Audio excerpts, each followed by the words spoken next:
The boardroom of Chin Industries had that sterile corporate smell, leather chairs, freshly printed quarterly reports, and the faint trace of my father's cologne that had dominated this space for 30 years. I sat at the far end of the mahogany table, my laptop open, taking notes like I always did during these monthly meetings. The company my grandfather built, the empire my father expanded, the legacy my brother Marcus believed he alone would inherit.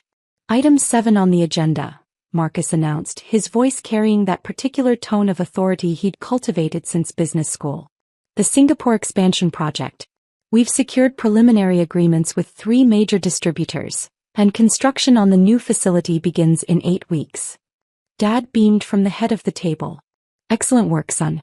This is exactly the kind of strategic thinking that builds dynasties. I continued typing, documenting the presentation as Marcus clicked through his slides. Projected revenues, market analysis, competitor positioning, all solid work, I had to admit. Marcus had always been good at the flashy presentations, the confident handshakes, the corporate theater that impressed investors and clients alike. The total capital requirement is $85 million, Marcus continued. We've structured it as a phased deployment over 18 months, with the first $30 million releasing next week to secure the property and initial construction permits. My mother, sitting beside Dad, clasped her hands together. I'm so proud of you, Marcus. This is what real business leadership looks like. I kept typing. Emma, Dad said, his attention suddenly shifting to me. Are you getting all this? I know financial planning isn't really your strong suit, but try to understand the big picture here. I nodded without looking up. Got it all documented, Dad. Marcus smirked. Don't worry, Em. Not everyone has the vision for international expansion. Your little consulting projects are valuable too. Someone has to handle the small stuff. The other board members, Uncle Richard, my father's law school friend James, and the company's CFO Margaret, shifted uncomfortably. They knew my little consulting projects included advising 3 Fortune 500 companies on their Asian market strategies, but correcting Marcus had never been worth the family drama it caused. Actually, I said mildly, I had a few questions about the funding structure. Emma, Marcus cut me off, leaning forward with that condescending smile he'd perfected. This is complex corporate finance. We're talking about international property acquisition, construction contracts, regulatory compliance across multiple jurisdictions. It's not like balancing a personal checking account. Uncle Richard cleared his throat. Marcus, Emma does have extensive experience in consulting, Marcus interrupted. Which is great. Very respectable. But this is real business, Uncle Richard. This is putting tens of millions of dollars into play, managing construction teams, negotiating with foreign governments. It requires a certain gravitas that comes from years of hands-on operational experience. Dad nodded approvingly. Marcus is right. Emma, you've done well with your little side career, but this is a different league entirely. When you've spent 15 years in the trenches like Marcus has, then you can weigh in on these decisions. I had spent 12 years building an investment portfolio that spanned 4 continents, but who was counting? I just wanted to understand the contingency planning, I said, keeping my voice neutral. What happens if the initial property acquisition faces delays? Or if the regulatory approval takes longer than projected? Marcus actually laughed. See, this is what I mean. Always looking for problems instead of opportunities. This is why you'll never understand real business, Emma. Winners think about success. You're still thinking like a mid-level consultant, worrying about edge cases instead of focusing on execution. Margaret, the CFO, looked uncomfortable. Actually, contingency planning is standard practice. Margaret, Dad interrupted gently, I appreciate your thoroughness, but Marcus has this handled. He's been preparing this expansion for 2 years. Every angle is covered. Marcus stood walking around the table with his hands in his pockets. His power pose. Emma, I love you. You're my sister. But there's a reason Dad put me in charge of operations and you do your thing. Some people are built for the big leagues and some people are better suited for support roles. There's no shame in that. The patronizing tone was nothing new, but something in his voice today had an extra edge. Maybe it was the stress of the expansion, or maybe it was just Marcus being Marcus, but he was really leaning into the condescension. Stick to your little side jobs, Marcus continued, returning to his presentation clicker. Leave the real business to the professionals who've actually built something. Now if we can return to the expansion timeline. I nodded slowly, closing my laptop. Under the table I pulled out my phone and opened an encrypted messaging app that connected directly to my investment director David Chin. No relation despite the shared last name. I typed quickly, need to schedule a call. Urgent. Regarding Chin Industries' funding structure. The response came within seconds. Available now. Conference line. I stood quietly, gathering my laptop and notebook. Excuse me. I need to take a call. Marcus didn't even pause his presentation. Sure. This stuff is probably over your head anyway. I walked out of the boardroom, my heels clicking on the marble floor of the executive suite, and headed to the empty conference room 3 doors down. The space was smaller, used mainly for client calls and vendor negotiations, but it had a door that locked and soundproofing that would keep this conversation private. David answered on the first ring. Emma. What's going on? I need a complete breakdown of the Chin Industries funding structure, I said, settling into a chair. Specifically, the $85 million Singapore expansion project that's set to begin disbursement next week. There was a pause, the sound of keyboard clicks. Pulling it up now. Okay, so the $85 million is structured as a private equity investment through 3 shell corporations that ultimately trace back to your holdings. Your brother Marcus believes the funding is coming from a consortium of international investors arranged through our firm, which is technically true. You're just the primary investor behind the consortium structure. What percentage of the total funding do I control? You're providing $78 million of the $85 million, David said. The other $7 million comes from 2 smaller investors who came in as part of the consortium appearance. Without your capital, the project is fundamentally non-viable. The construction contracts require proof of 90% funding availability before they'll begin work. I took a breath, looking out the window at the city skyline. From this height, you could see the harbor, the shipping containers being loaded and unloaded, the constant movement of commerce that had built my family's wealth. Grandfather Chin had started with a single warehouse. Dad had turned it into an import-export empire. And Marcus thought he was the only one who understood how to expand it. What would happen if I withdrew my investment? David's pause was longer this time. Emma, are you sure you want to? Just walk me through it. Hey. If you pull your funding, the project collapses immediately. Marcus has already committed to property deposits, pre-construction contracts, and regulatory fees totaling about $8 million. Those commitments were made based on the assumption of full funding availability. If you withdraw, the company would be on the hook for breach of contract penalties, lost deposits, and potential legal action from the Singapore partners who've already begun their own preparations. What's the financial exposure?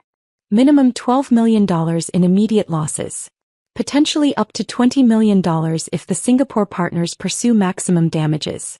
Plus reputational damage in the Asian markets that could affect future expansion opportunities. I stood, pacing the length of the conference room.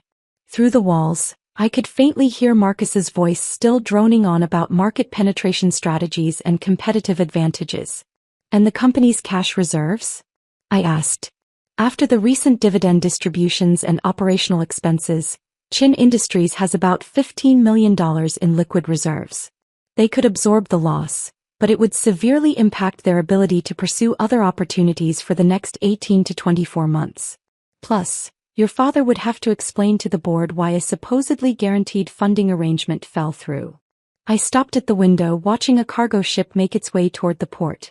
My phone buzzed with a text from Margaret, the CFO. You okay? That was rough in there. Margaret was one of the few people at Chin Industries who actually understood what I did outside the family business.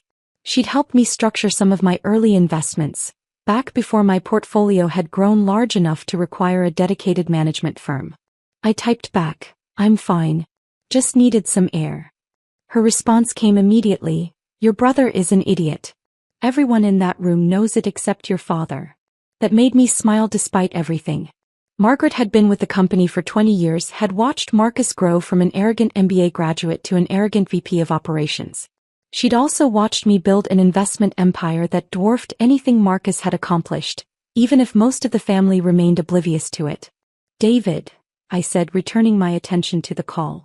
I want to understand all the mechanisms. If I withdraw my investment, how quickly does everything unravel? The first disbursement is scheduled for next Monday, 5 days from now. That's $30 million releasing to the Singapore Property Trust for the initial land acquisition and permits. If that money doesn't appear, the Property Trust has a 48-hour grace period before they invoke the penalty clauses. So we're looking at first-level consequences by Wednesday of next week. And Marcus's position? His reputation takes the primary hit. He's personally guaranteed the project timeline to multiple stakeholders: the board, the Singapore partners, the construction firms. If it falls apart, he owns the failure. Your father might try to shield him, but the board will ask hard questions about due diligence and risk management. I walked back to the table, sat down, and opened my laptop. On the screen was my personal investment dashboard, a real-time overview of holdings that span venture capital, private equity, commercial real estate, and strategic corporate investments. The number at the top of the screen represented my total portfolio value, $847 million. My little side jobs had been quite productive. Emma. David's voice pulled me back. What do you want to do? Through the wall, I heard laughter from the boardroom. Marcus had probably cracked one of his jokes, the kind that Dad loved and everyone else tolerated because Marcus was the heir apparent. I thought about all the family dinners where my business achievements were dismissed as cute or impressive for a woman. All the board meetings where my questions were treated as naive instead of strategic. All the times Marcus had introduced me to his business associates as my sister who does some consulting, while he presented himself as the dynasty's future. I thought about Grandfather Chin, who taught me to read financial statements when I was 12 years old, who'd opened my first investment account as a high school graduation present, who'd told me 2 weeks before he died, "The ones who underestimate you will make the best teachers, Emma. Let them show you what not to become." "Pull it," I said quietly. "Emma. Pull all $78 million from the Chin Industries Singapore expansion. Structure the withdrawal to hit their accounts Monday morning, right when they're expecting the disbursement to arrive. Make it clean, legal, and completely unambiguous. I want every document showing that the funding was contingent on investor approval, and the investor, me, no longer approves of the project direction." David was silent for a long moment. "This is going to create significant problems for your family." My family created significant problems for themselves when they decided competence was determined by gender and birth order rather than actual performance. "Execute the withdrawal, David. Monday morning. I'll need authorization in writing. You'll have it within the hour. And David, make sure all the documentation clearly shows the investment structure. I want Marcus to know exactly who was funding his vision this entire time." I ended the call and sat in the quiet conference room, my heart beating faster than I wanted to admit. This was nuclear. This was burning bridges and salting earth. This was choosing vindication over family harmony. This was also long overdue. My phone buzzed again. "Margaret, are you coming back?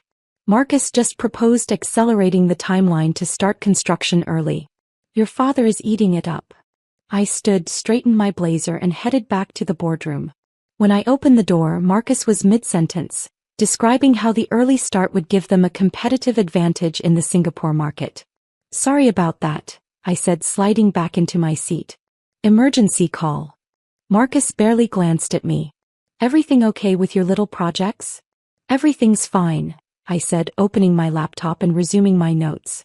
"Please continue. This is all very educational." Dad smiled at me approvingly, probably pleased that I was finally showing the proper deference to Marcus's genius. Uncle Richard gave me a concerned look but said nothing. Marcus clicked to his final slide, a projected revenue graph showing Chin Industries' growth trajectory over the next 5 years, with the Singapore expansion as the primary driver. "This is the future of our company," he declared. "This is what separating the visionaries from the support staff looks like. This is real business." I typed every word, documenting the presentation with perfect accuracy. In 5 days this would all make fascinating reading. The meeting concluded with Dad standing to shake Marcus's hand, pulling him into one of those masculine half-hugs that fathers give sons when they're proud. "You're going to take this company to heights I never imagined," Dad said. "This is the kind of bold leadership that builds legacies." Marcus beamed, accepting congratulations from around the table. Even Margaret offered a professional well done, though I caught her glancing at me with a question in her eyes. As people filed out, Uncle Richard approached me. Emma, are you sure you're okay? You seemed distant during the presentation. I'm fine, Uncle Richard. Just thinking about contingency planning. He frowned. Your brother was out of line with those comments. For what it's worth, I know you've built something impressive outside this company. Your grandfather would be proud. That made my throat tight. Thanks, Uncle Richard. That means a lot. He squeezed my shoulder and left, leaving me alone in the boardroom with my laptop and my thoughts.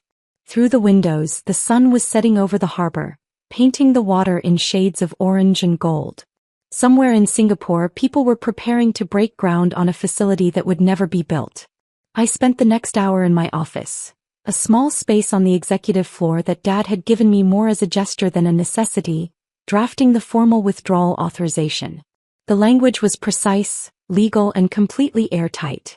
By the time I finished, it was after 7, and the building was mostly empty except for security and the occasional workaholic staying late.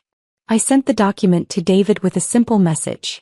Execute Monday morning, 9 a.m. Singapore time. That's 9 p.m. Eastern Sunday. I want Marcus to get the calls right when he's having Sunday dinner with Dad. David's response. Authorization received and confirmed. Emma, there's no going back from this. I know, I typed. That's the point. The weekend passed in surreal normalcy. Saturday lunch with Mom, where she spent an hour gushing about Marcus's brilliant expansion plan. Sunday brunch at Dad's club, where 3 of his golf buddies congratulated me on having such an impressive brother. I smiled, nodded, and said all the appropriate things while my phone sat in my purse, waiting for Sunday evening. At 8:45 p.m. I was at home, sitting on my couch with a glass of wine and my laptop open. At 8:50, David sent a text. Withdrawal documents filing now. Singapore Property Trust will receive notification at 9 a.m. their time, which is approximately 10 minutes from now. At 9:03 p.m. my phone rang. Marcus. I let it go to voicemail. At 9:07 Dad called. Also to voicemail. At 9:12 Margaret texted, "What did you do? Your brother is losing his mind. Your father just called an emergency board meeting for tomorrow morning." I replied, "I withdrew my investment from a project I didn't believe was properly managed. It's called fiduciary responsibility." At 9:15 Marcus called again. This time I answered. "What the hell did you do?" His voice was so loud I had to pull the phone away from my ear. "Hi Marcus. I'm doing well, thanks for asking. How's your evening? Don't play games with me, Emma. I just got off the phone with the Singapore Property Trust. They're saying our primary funding source has withdrawn $78 million. They're threatening breach of contract penalties. What did you do?" I withdrew my investment from a project that was being mismanaged by someone who doesn't understand real business. There was a long silence. Your investment? What are you talking about? The $78 million that was funding your expansion? That was my money, Marcus. My little side jobs generated enough capital to bankroll your vision. But since you made it clear that I don't understand real business and should stick to support roles, I decided to support something else instead. Another silence, longer this time. When Marcus spoke again, his voice had lost its confidence. "You're lying. The funding came from David Chen's investment firm. There was a whole consortium. David Chen is my investment director. The consortium was my holding companies. And the funding came from my portfolio, which is currently valued at $847 million. But I guess that's just cute for a woman doing consulting, right? Emma, listen to me." "No, Marcus. You listen. For 12 years I've been building an actual empire while you've been playing corporate prince with Dad's company. I've invested in startups that went public. I've funded real estate developments across 4 continents. I've advised companies that make Chin Industries look like a lemonade stand. And the whole time, you treated me like I was balancing a checkbook. Emma, please. I'm not done. That funding I pulled? That was going to be my last investment in you. I was going to let you have your moment, let you build your Singapore expansion on my money and never tell anyone. I was going to keep being the supportive little sister while you collected all the glory. But then you stood in that boardroom and told me to stick to my little side jobs. So I did. And my side job right now is watching your dream project collapse." I could hear other voices in the background now. Dad probably demanding to know what was happening. You can't do this, Marcus said, and there was something close to panic in his voice. The penalties alone will cost the company at least $12 million. The reputation damage could be worse. This isn't just about me, Emma. This affects everyone. Mom, Dad, Uncle Richard, all the employees. Then you should have thought of that before you dismissed the person who was funding your vision. This is what happens when you underestimate people, Marcus. This is what real business consequences look like. Welcome to the big leagues. I ended the call. The phone rang again immediately. Dad this time. I answered. Emma-chan, you will explain yourself right now. No greeting, no warmth. Just authority and anger. Hi, Dad. Marcus told you about the funding withdrawal. What have you done? Do you have any idea the damage you've caused? The Singapore partners are threatening legal action. We have $8 million in committed expenses that we can't back out of. How could you sabotage your own family like this? I didn't sabotage anyone, Dad. I withdrew my private investment from a project I no longer supported. That's my right as an investor. Your investment? Emma, what are you talking about? The funding was arranged through my investment firm using my money from my portfolio. The same portfolio that's been generating 8-figure annual returns for the past 6 years. The same little side jobs that everyone at Chin Industries likes to pat me on the head about. Dad's silence was different from Marcus's. I could almost hear him processing, recalculating, trying to fit this new information into his worldview. You're saying you provided the $78 million for the Singapore expansion? Yes. And you just withdrew it? Because your feelings were hurt. No, Dad. I withdrew it because I was providing capital to someone who lacks the judgment and leadership skills necessary to execute the project successfully. Someone who treats risk assessment as pessimism and contingency planning as weakness. Someone who values confidence over competence. That's your brother you're talking about. That's exactly who I'm talking about. Marcus is great at presentations and terrible at execution. He thinks real business is about bold declarations and handshakes, when it's actually about due diligence, risk management, and strategic patience. I've been watching him operate for 15 years, Dad. I know exactly what he's capable of, and I'm not willing to risk $78 million on his ego. Emma, you need to fix this. Call your people, tell them it was a mistake, get that funding restored. No. Excuse me. I said no, Dad. The funding withdrawal stands. Marcus can find other investors if he believes in the project so strongly. He can approach venture capital firms or private equity or traditional bank financing. He can do what every other businessperson does when they need capital. Make a compelling case based on solid fundamentals and proven track records. What he can't do is use my money while treating me like I'm too stupid to understand what real business looks like. Emma, this is family. Exactly. It's family, Dad. Which is why it hurts so much that you've spent decades dismissing everything I've accomplished. Do you know how many times I've sat in that boardroom listening to Marcus mock my little consulting projects while you nodded along? Do you have any idea what it's like to have built something extraordinary and have your own father treat it as cute? I never. Yes, you did. You do. Today in that meeting when I asked about contingency planning, you told me to let the professionals handle it. I have more capital under management than Chin Industries' entire market valuation, and you treated me like I was a child asking about grown-up topics. Dad's voice when he spoke again was harder. So this is revenge. You're willing to damage the family company because of hurt feelings. This isn't revenge, Dad. This is consequences. Marcus spent 2 years planning an expansion on funding he didn't understand. He committed the company to contracts without verifying his capital sources. He treated his primary investor with contempt. Those are fundamental business failures and they have costs. He's learning about those costs right now. Emma. The emergency board meeting tomorrow morning? I'll be there. I'll have full documentation showing the funding structure, the withdrawal authorization, and the timeline of events. The board can evaluate whether Marcus exercised appropriate due diligence in understanding his capital sources. They can decide whether someone who didn't know who was funding his flagship project should be making strategic decisions for the company. You're trying to destroy your brother. No, Dad. I'm trying to teach him the lesson you should have taught him years ago, that respect is earned through competence, not given through birth order. See you tomorrow. I ended the call and turned off my phone. The next morning I arrived at Chin Industries at 7:30 a.m., 90 minutes before the emergency board meeting. Margaret was already there, coffee in hand, looking tired. "You actually did it," she said. "You actually pulled the funding." "I did. Emma, your father is talking about removing you from the board. Your brother is talking about legal action. This is bad." "It's about to get worse," I said, handing her a USB drive. "This contains complete documentation of the investment structure, including the shell corporations, the consortium arrangement, and the capital source verification that Marcus should have conducted but didn't.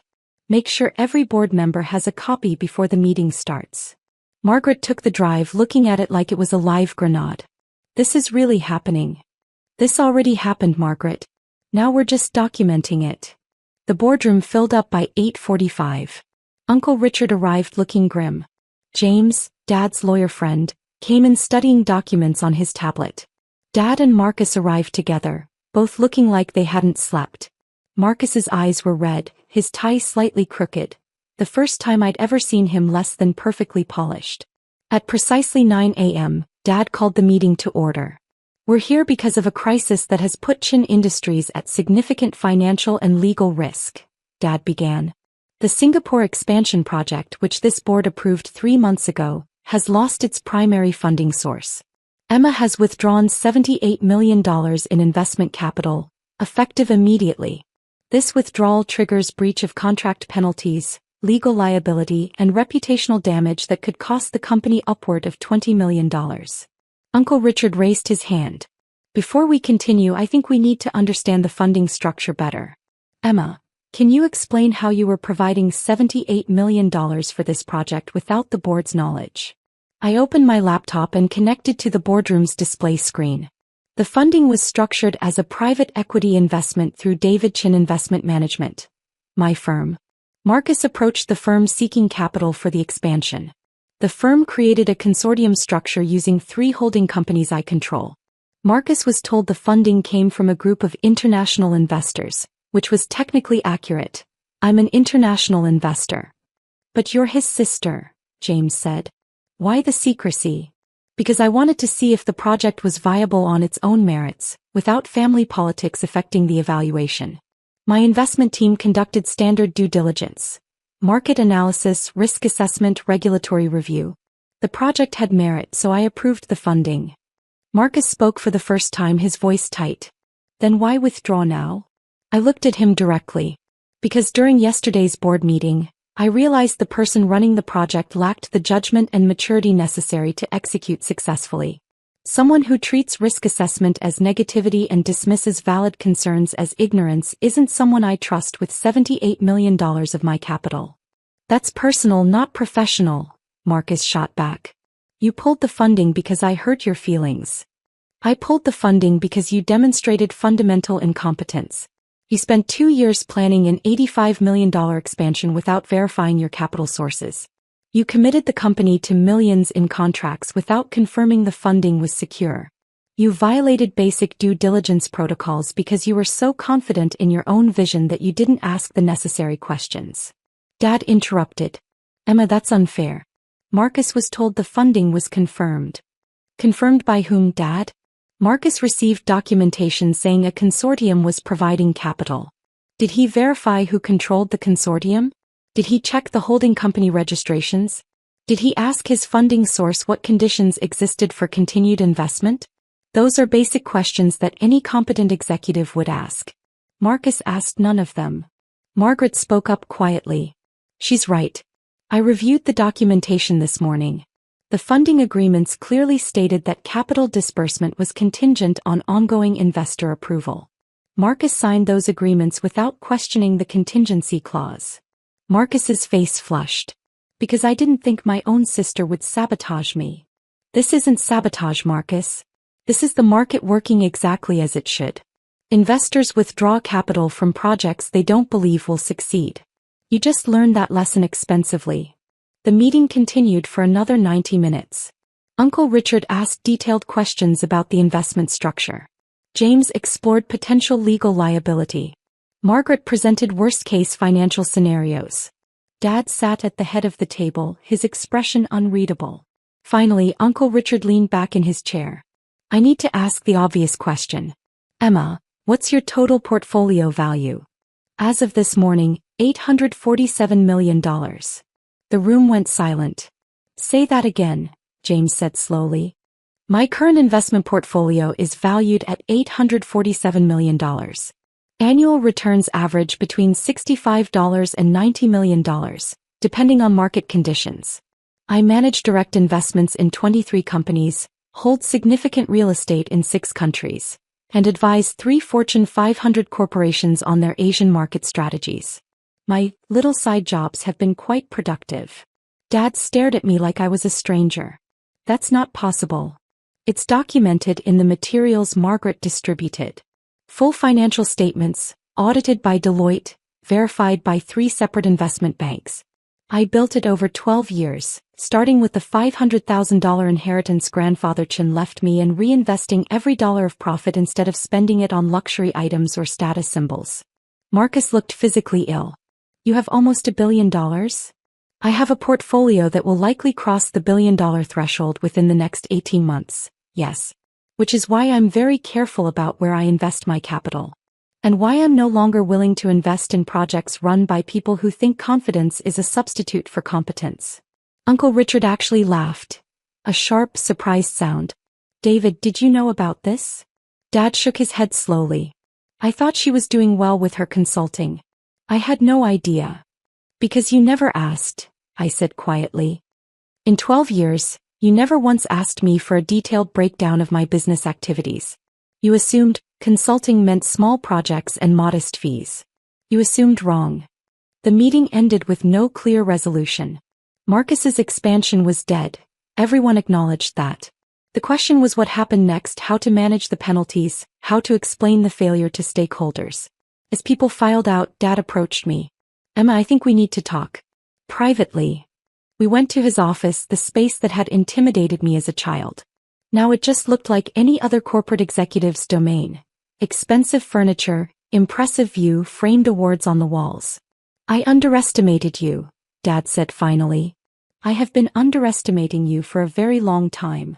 Yes. That doesn't excuse what you did. Pulling that funding caused real damage. Damage that Marcus caused by not understanding his own capital structure. I just withdrew my money, Dad. Everything that followed was the consequence of his poor planning. Dad sat heavily in his chair. $847 million. How is that even possible?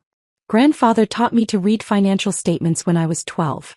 He taught me to think in terms of value creation, not consumption.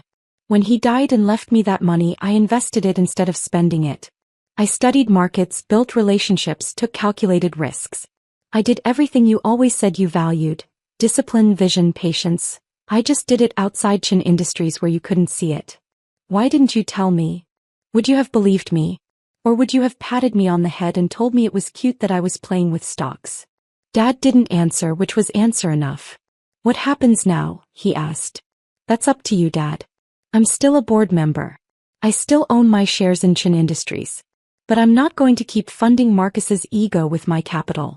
If he wants to rebuild his expansion plans, he can find investors who actually respect him enough to verify their funding sources. I stood to leave, then paused at the door. And Dad? The next time someone in that boardroom asks a question about risk management or contingency planning, maybe listen to the answer instead of dismissing it as ignorance.